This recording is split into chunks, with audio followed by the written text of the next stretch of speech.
Let's get started. I'll talk today about loving, restoring, and protecting our urban forest and how to mobilize communities to combat climate change. So this is me. I was born in the Dominican Republic, who have lived in Philadelphia for the last 15 years. So I've lived half of my life over there, half here. I went to school at Esperanza Academy, located in Hunting Park in North Philadelphia.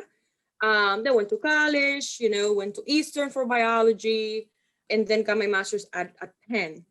And this is a picture from one of my trips to the DR because growing up, I always loved nature. I remember waiting for summer breaks just to go to the countryside because I was born in San Pedro, which is a city. So I would spend my entire summer break, my entire Christmas break, and if I could, I would have lived there just to have that contact with nature and everything that it meant. Yeah. Being able to see the skies. And to me, that was very significant growing up. And when I came back, I noticed and witnessed the destruction of many of the areas I once visited in the DR. And it broke my heart that there were no protections there to reserve those places. So it is still a beautiful country, but I can see what the disinvestment can cause when we are not protecting our earth. So for the last 7 years, I've been able to serve the community that welcomed me to the United States when I moved here, when I was just 15 years old. And that's a community of Hunting Park. And it's a thriving community. I just love people there and working with them. But sadly, this community has suffered from disinvestment and a lot of historical practices, such as redlining that Ron just mentioned before. And because of that, Hunting Park is full of different things. First, Hunting Park back in 2012 only had a 3.9% canopy coverage. And here I'm talking about a subset of Hunting Park for this statistic specifically. If you walk up and down Hunting Park, most houses do not have a yard, front or rear yard, because when these communities were designed, they were not thinking about the health of the community. They were not thinking about the need for trees. So again, that has brought a lot of problems. For example, today Hunting Park is one of the hottest temperature-wise neighborhoods in the city of Philadelphia. It could be up to 22 degrees hotter in the summer in Hunting Park than some other places of the city. Imagine this, you're somewhere and it feels like it is 70 degrees, and you go to Hunting Park and it feels like it's 90 because of the surfaces, because of the lack of canopy coverage, contamination from industry. So there's so many things there. So our community has been suffering from different things like asthma. So I loved the expression of one of the videos that the earth is a health system. So what I try to do is to bring environmental justice back to the places that have been disinvested. Specifically, again, I've been working with Hunting Park and now with the city of Philadelphia as part of PHS 3 tenders in the advisory committee. And we're also working now on an urban forestry plan. And I'm part of the community voices. And it's an honor for me to do this. And just learning today about the Lenape and the fact that this is, like the history of this land just inspires me more to do this work with much more respect and dedication. So the work that I've done in the last, again, almost 7 years, they call me the tree lady. So I've done a lot of work to, again, increase canopy coverage in Hunting Park and break some barriers to access. For example, Hunting Park is over 60% Hispanic. Programs were only in English. So how are our residents going to understand? So I've been advocating for these things to also be done in a bilingual way. So whatever resources are offered in English and Spanish. And with Tree Philly, which is the city agency that deals with trees, we were able to give away over 1,000 trees so far to the community and surrounding areas. But these are yard trees. And remember, I told you that a lot of these homes do not have a yard. So if we're only giving away yard trees, then we are missing out on, really serving the community. And that's how this partnership with PHS was born. And the first ever bilingual tree tenders training was born.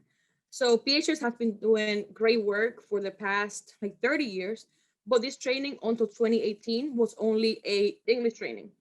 So now the training serves many other communities around Philadelphia. I know Charito has done a lot of work as well with PHS.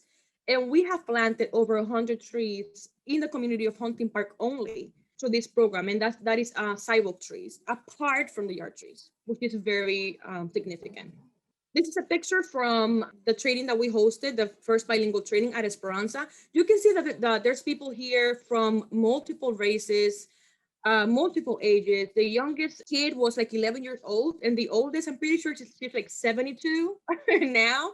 So you can see that everyone had the common ground of caring for the land. And sometimes, we're not reaching out to the community so they can become part of the changes that need to happen. So I want you to see what this has meant for communities in Hunting Park. My work has been level, Black level. So I am really interested in walking out there and speaking with residents, to engage them in the change in their own blocks. And something that I always say, and that we, say in this work, and I've been doing this work with Esperanza for, again, those last years, is neighbors owning change. So it's not about going into communities to transform them. It is not going in there to help them. It's just listening to them and offering the resources that they say they need to actually provoke this change. So this is Cayuga Street in 2014. This is Carolina. I love her. She's been in the community for like 30 years. It has been very, very involved. So this is a cleanup on her block in 2014. This is 2016. We actually also at Esperanza have a program to give materials to blocks to beautify their blocks. It can be planters, paint, whatever they believe will improve their blocks. So that was this project in 2016. This was the first block to receive trees. And as you can see, there's multiple on both sides. So again, I try to tackle like whole blocks as much as possible and knock on doors and educate residents about the importance of trees, the fact that we plant the right tree in the right spot, because we know that a lot of trees have caused damage because they didn't think about that stuff back like 30 years ago. But now we're planting the right trees in the right spot. So, it's that interaction and that education experience so we can actually do this in a block. But are you ready for this? So this is 2018. This is Cayuga in 2019. So the trees are happy, they're flowering. Now you have flags, you have planters. I mean, you look up and down this block and you feel like you're somewhere else in the neighborhood. And this is exactly what we can do. And my vision is like 20 years from now, even if I'm not necessarily working in this specific neighborhood, but for this to be every block in Hunting Park and hopefully every block in Philly. So that's why I've been so invested in this work, because this is possible. When we engage our residents and we allow them to own the change, things like this can happen all over the place. So that is my vision and my goal, and I hope that happens. So from all of this, the first ever heat resiliency plan in Philadelphia was born, Beat the Heat Hunting Park, that engaged a bunch of stakeholders, almost every organization in Hunting Park, the city of Philadelphia, public health, everyone that you can think of that, could come together to make this happen came together. And not only for Hunting Park, but for also to benefit other communities in Philadelphia that are now suffering from the issues of high heat in their neighborhoods. And you can actually look it up. I will paste the link here later. And just some learning experiences that I've had. Let me hide everyone. First, to serve a community, we need to understand the community that we want to engage and serve, and what are the limitations, what are the barriers to remove. In my case, it was making sure that everything was also done in Spanish. Let's not underestimate Black level engagement and mobilization. Start small and it will get big. Identify existing resources and build partnerships with the city and everyone else that can help. Be patient and act as a resource to the community and allow neighbors to own the change, and make sure education is at the heart of what you do. So this is my 10-minute presentation, just so you can see a little bit of what's happening in Philadelphia and the work with increasing canopy coverage and hopefully returning health to our communities. Thank you.